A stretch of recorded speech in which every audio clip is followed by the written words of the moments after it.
It is preparing the live stream. We are live on YouTube, it tells me. We're ready to go. Hey, there it goes. Welcome to another episode of the Terrific Tips for Business podcast. I'm Terry Watkins, your host. You can't spell terrific without Terry, so it just made good sense, right? I'm so excited and honored to have my friend, my mentor, my coach with us again today, Nancy Matthews. And she has been on the show before, but it's been a little while. And we're going to talk about some new and exciting things today that are going on. But in case you don't remember Nancy, let me introduce her. She is an international speaker, a best-selling author, and a global leader. She is a unique blend of business savvy, creativity, and exceptional understanding of human behavior that creates stellar results for her customers, clients, and even engaging presentations to her audiences. And I can attest to that. I'm part of her Momentum Monday group, and it's always a phenomenal day. It's a wonderful way to start my week because she just is an engaging, amazing speaker, educator, and motivator of everybody in her presence. She's the author of Visionaries with Guts, The One Philosophy, which we'll be talking a little bit about today, and the highly acclaimed Receiving Your Riches course.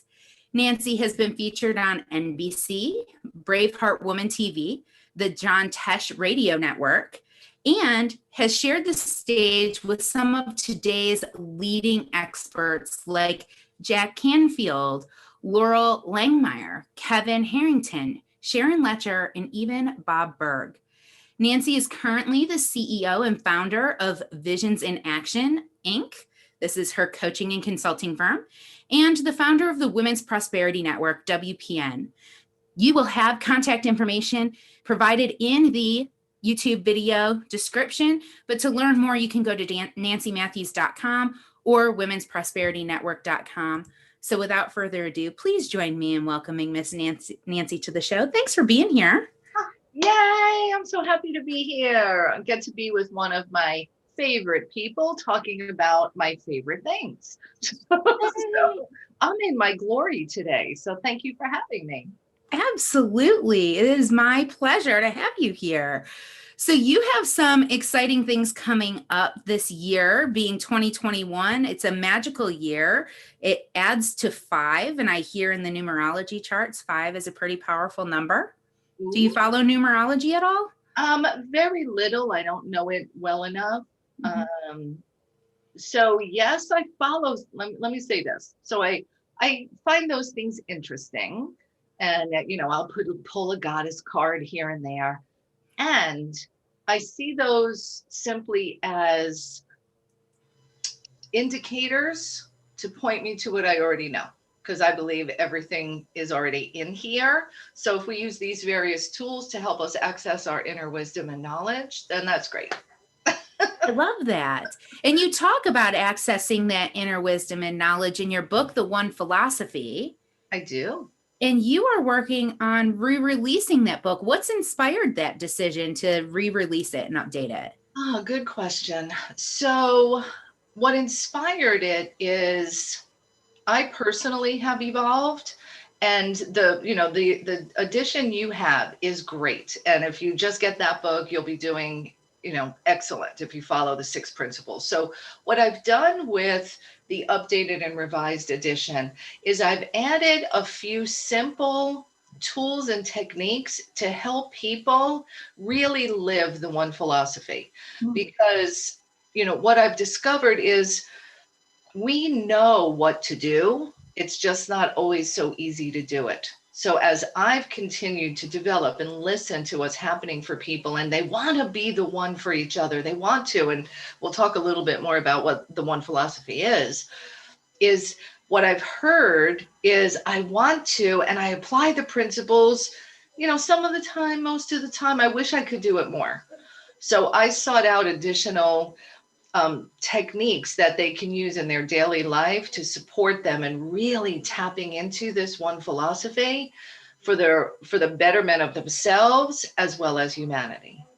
And that's really interesting because you do provide a lot of great resources and tools in this book, especially, as you're breaking down each one of the philosophies, different questions you could be asking yourself, meditating on, even some workshops and like worksheets in here to fill out for like gratitude workshops. So can you enlighten us on one of the new tips that you might be adding? I could, but let's talk about the principles first and what the philosophy is. Okay.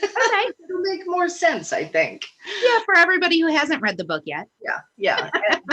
And so let me just mention the new release will be coming out somewhere towards the end of February 2021. And so you'll be able to look for that. You could get the current edition, but I'd say wait for the new one. It's coming soon. Well, let me ask you. You just finished, really going through the book, reviewing it again. What does the one philosophy mean to you? What I really took to internalize about the one philosophy is it's not just about tapping into your truest self. While that is part of it, tapping into your truest self, it's really learning how to not judge a book by its cover, not let your emotions control you. Beautiful. And allow yourself to really embrace each moment and each person that you come in contact with and be present with them. And that's what I really loved about it is it's really giving you the permission to stop and smell the roses and be the rose for somebody else. And that's what I really love about it because it's kind of in line with what I believe and subscribe to and work towards every day in my own life. So this is why you're my mentor. There's a lot of things in think there. Yeah, I'm so glad that I asked you that question because you did distill the essence of what living the one philosophy is all about. And it's about being able to treat each and every person you meet as the one. And the way this came about for me was I've always believed that, every person I meet, there's some reason for it. There's some magic in the moment of us connecting and meeting. And I observed in my own behavior and then also in the behavior of others that if we think we're in the presence of someone who could be the one, the one to be your next best client, the one that's going to create a hookup for you to meet somebody that you've been wanting to meet or help you make some of your dreams come true, whatever that is, that when we think we're in that presence, our behavior shifts. We actually turn up the level of value we place on this other human being. And we show up differently for that person because we want them to have the best possible perception and interaction with us. Correct. So when I discovered this in myself, I was like, ooh, I don't really like that because everyone has value. But what happens in my day-to-day life, I get so busy. I have running my business. I'm raising 2 kids. I'm doing all this, and we don't stop and smell the roses. We don't stop to be present with the people that are coming across our paths every single day in a variety of ways. And every single one of them matters. Yes. So like you said about, we show up differently when we think someone is the one. We show up with more attention. We listen better. We, stand up a little taller, perhaps even, we bring our best self to the scenario. And that's what the one philosophy does is it gives you simple ways to create new habits so that you can be the one who treats everyone you meet as the one. Right, because you never know. And you give a great example in the book of an event that you went to. There was somebody who was interested in being part of the sports team. And he had mentioned that to you. You mentioned it early in the book. He had mentioned that to you at one of your events early on. Yeah. And you brought it up while you were on stage. And there was somebody in the audience who babysat for that owner. Amazing. It's amazing. And things like that, like, there's a reason he told you that. He was brave enough to tell you that for you to share that story. You just never know who's going to be where. Yeah, well, and so the 6 principles of the one philosophy is about creating a foundation. You're kind of like setting the table for the ones to show up. and you set the table as the one, with this beautiful space of expectancy. So for me, the way I set my table, set my stage when I'm meeting people is I really care about them. So when he walked in, I was like, wow, it's so nice to meet you. Tell me a little bit about yourself. And he felt that. Yeah. He felt that. And because he felt that, and he felt cared for and safe, he shared one of his deepest dreams with me. Right? So that's what we're creating. And another reason for the release of the re-release and updating of the book is that I do believe our major challenge in our society and in the world at large is that we stopped listening without judging. We stopped listening without immediately going to "you're wrong." If we have different points of view or disagreements, whether it's political situations, I mean, we know that's big right now, religious differences, all of that. If you go back and look at every single religion, each one of them has a foundational principle of do unto others as you would have do unto yourself. Treat others as you want to be treated. Be kind to your brother. Every single religion has that tenet in it. It's the commonality. It's what we're meant to be doing here as humans. And we can disagree and we can still love each other and just say, I don't understand, and I still love you. Mm-hmm. So the one philosophy will unite humanity as we all live it. Yeah, I totally agree. And I agree that is something that's kind of gotten lost in our world. We listen for the purpose of responding and not for the purpose of understanding anymore. And I was just talking with my husband about this the other day, that there's this component of whatever happened to treating people the way that you wanted to be treated. Like, you want to be treated with love and kindness and respect and appreciation. Well, why can't you do that for other people? Because what you put out comes back. It's the law of attraction. It's a ripple effect. It's what happens. It's the way world works. Yeah, it's the law of reciprocity. And I would actually invite us to consider to treat others even better than we want to be treated. And here's why I'm inviting us to this next level. Many of us, myself included, I don't always treat myself so good. Mm-hmm. I make promises to myself all the time and then break them. Oh, I'm going to do this. I'm going to make these sales calls. Monday morning, I'm starting the diet. It's the new year. It's my resolution. Exactly. And think about someone who's your best friend that you deeply love. You keep your promises to that person. You treat them actually better than you treat yourself sometimes. So Napoleon Hill, I came upon this recently. I heard a video or audio of him, and he was talking about one of the keys to success.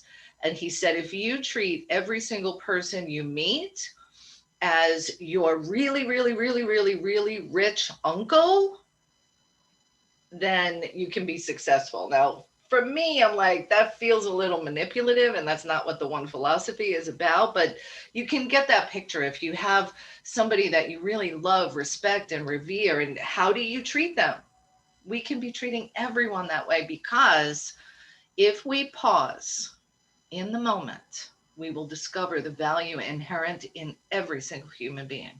We just got to put our, like you said, preconceived notions and judgments aside long enough to be fully present with them. And that comes down to a shift in behavior. That comes down to a shift in breaking some old habits, maybe, or some old programming that we have in our brains for how we do that. And that's really where some of those actionable items, questions that you have in this book kind of get to come into play. Yeah.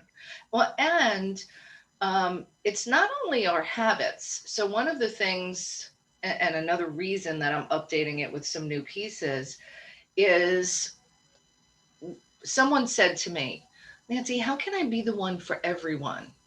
I've been robbed. I've been cheated on. I've been stolen from.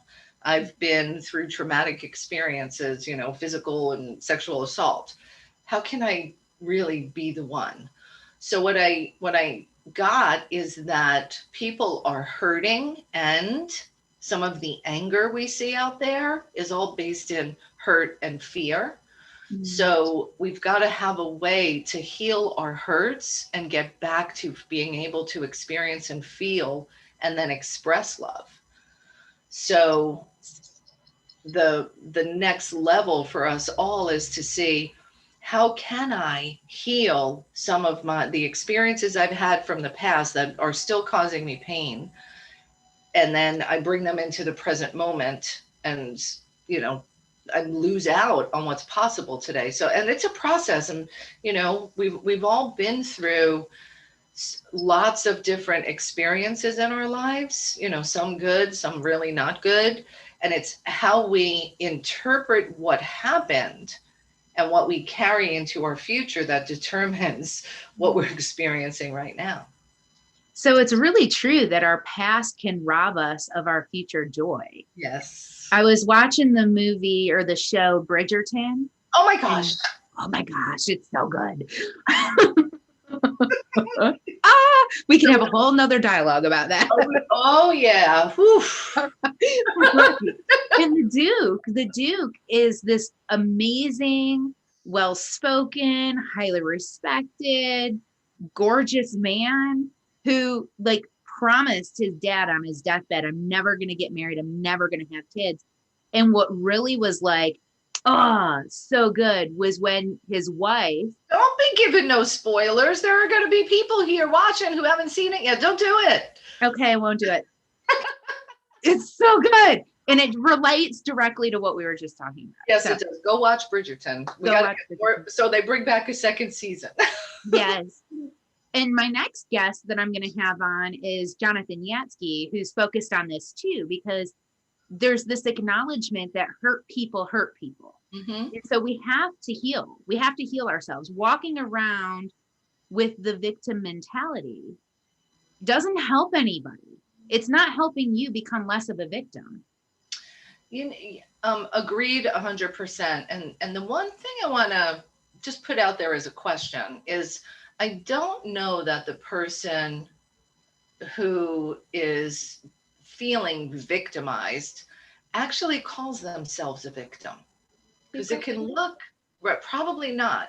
Yeah. And, you know, and that's where labels get a little, you know, not so good. But think of it this way. If you are if your life right now is less than you would want it to be or love it to be, and you think the reason for that is because of, you know, what your mom did to you, or, you know, this trauma that you went through, or the economy is bad. If your life is crap right now because you think of those things, the thought that those things have caused your problem is what's keeping you trapped. So the key is to find just a way to set yourself free from allowing other things to be responsible for your destiny. Yes. That's all. And you talk about that kind of personal responsibility in the book as one of the principles as well. Yes. Yes. Not always so easy, but if you take baby steps to make improvements, you will see huge results, you know, a little at first, and then more and more and more. Owning your life with 100% responsibility will set you free. So, counter question to that, does that not actually put extra pressure on us too at the same time? Could that cause added stress in our life? Personally, I don't think so. I think it gives you power. Okay. Because stress occurs for me when I think I have no choices and I have no options. When I'm stuck, when there's nothing I can do about it, you just got to suck it up and live with it. That gives me stress. Yes. But if I look at a situation and I'm going, you know, that does really suck. What could I do differently? What could I do? Like, what if there was some way for me to change this? Like when we start asking better questions, we get to live a better life. Ooh, that's such a good point. When we start asking better questions, we get to live a better life. So is there a is there an example of what one of those better questions could be? Because sometimes we're just too close to ourselves to realize it. Absolutely. So let's see. Let's say you happen to be watching this and you've been, severely impacted by COVID and the pandemic. Maybe you lost your job and you can't get the financial assistance, and maybe you think times are really, really tough for you. So rather than asking a question such as, why does this always happen to me? I can't believe this is going on. Why can't I get this? Why can't I get that? I would invite you to start with the question, but what can I do? And I would look to there are a million ways to make $1 million.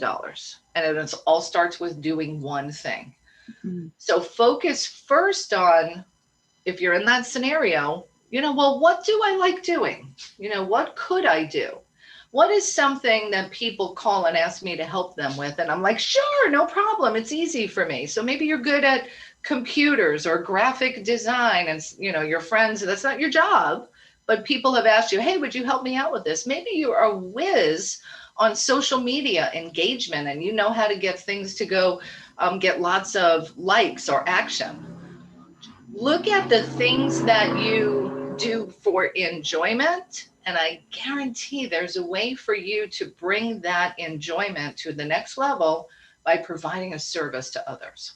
Mm. So again, asking a different question instead of why is this happening to me? Well, what could I do? What do I like to do? So that's one of the more empowering questions you could ask that could change your life. I love that too, because we're shifting from the why to the what. Mm-hmm. And what seems to be a really powerful question, what? It's a nice way to start that. And then it opens up so many possibilities when we start there. So brilliant. Thank you so much for the great question. You're welcome. Yeah. So there have been a lot of changes going on with COVID, with tools that are available in the marketing world. What have you seen be consistently effective for business owners who are really in this strange place where they're trying to grow and they're just not sure the best way to do that? Have you seen a change in tools or usefulness? Well, obviously, I would say going online in some fashion is a key to success these days. And even if you have a brick and mortar, finding a way to bring your products, services, business, and more into the online space, which I know, Spin Frogs is all about how to make that happen. And you do an amazing job for people with that. So just finding some way to bring it into the online space is key. The second thing I would suggest I'm going to talk about brick and mortar, is how can you set yourself apart as the safe place to go? What procedures do you have in place to make people feel comfortable about coming back to do business with you? Things like that. Regardless of what is happening with the pandemic. So again, it's about always thinking outside circumstances and situations do not control my happiness or my prosperity. Mm. So if we begin with that tenet, yes, things are going to happen. Absolutely, they're going to happen, but you don't let it control. You need to shift your thinking, ask those better questions.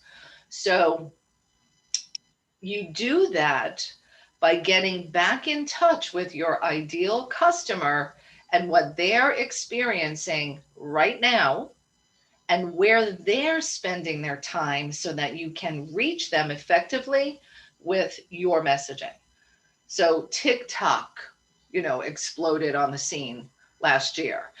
Now we have Clubhouse exploding on the scene. Is your customer there? What are they talking about? What is it they're doing? So you want to pay attention to trends with the idea of how can I serve my client? And don't get sucked into a trend too quickly. We want to go for the latest and greatest. I totally get that. And if you can be first to market in some of those things, fantastic. But don't jump from something that's working just because you think this is the next best thing. We got to be mindful, and you do strategy for people, right? Right. Well, and that's the biggest thing, I think, is the tools always change. The tools change all the time. We're always reinventing marketing people. We love reinventing new words for the same thing. Influencer is just another way to say celebrity endorsement. Like we do these things all the time, right? There's always new tools. But at the end of the day, a tool is as effective as a paperweight if you don't have a strategy behind it. You got to jot that down, audience. That was really good. You've got to have a tactic. If you don't know how you're using it, then it's going to be ineffective. Doesn't matter what tool you're on. Yeah, agreed. Yeah. So that's where that strategy component comes down. And I really appreciate you for shouting that out. Thank you. Yeah. Cool. Well, this is awesome. So if there was one nugget that you would like to leave our audience with today, what would that be? Be the one. Be the one who takes a breath, who pauses long enough anytime you're in the presence of someone else to really be present. And what you'll find is that when you show up and treat people as the one, you actually become the one that reminds them that they matter, that they have value, and they're appreciated. And that's what every single human being is walking around. Please let me know I matter. So be the one that lets others know that they matter. That's so good. Nancy, what's the best way for people to get in touch with you, find out about the release of the book so that they can jump in on that and get the newest version? Awesome. So they can go to either nancymatthews.com or theonephilosophy.com. And there's free gifts on all of those. There's a download of the 6 principles, and then I'll put all the information out there as soon as the book comes out. And of course, you can find me on social media. I mostly hang out on Facebook. Okay, fantastic. This has just been such an honor and a privilege. And I know we can talk longer, but I want to respect your time and our audience's time as well. So thank you so much. And audience, if this has served you today, please let us know in the chat. Shoot us a message and let us know. If there's more information that you're seeking, drop the question down there. I'm sure Nancy will be checking in on the chat as well. I know I will be keeping a close eye on it. So let us know how we can better serve you through the content that we're bringing you through these terrific tips, conversations, because we want to make sure that you're being filled up and you're getting what you need to move the needle in your life, in your business, for better prosperity and a better world. So thank you, everybody, for tuning in. And until next time, I'm Terry Watkins, signing off.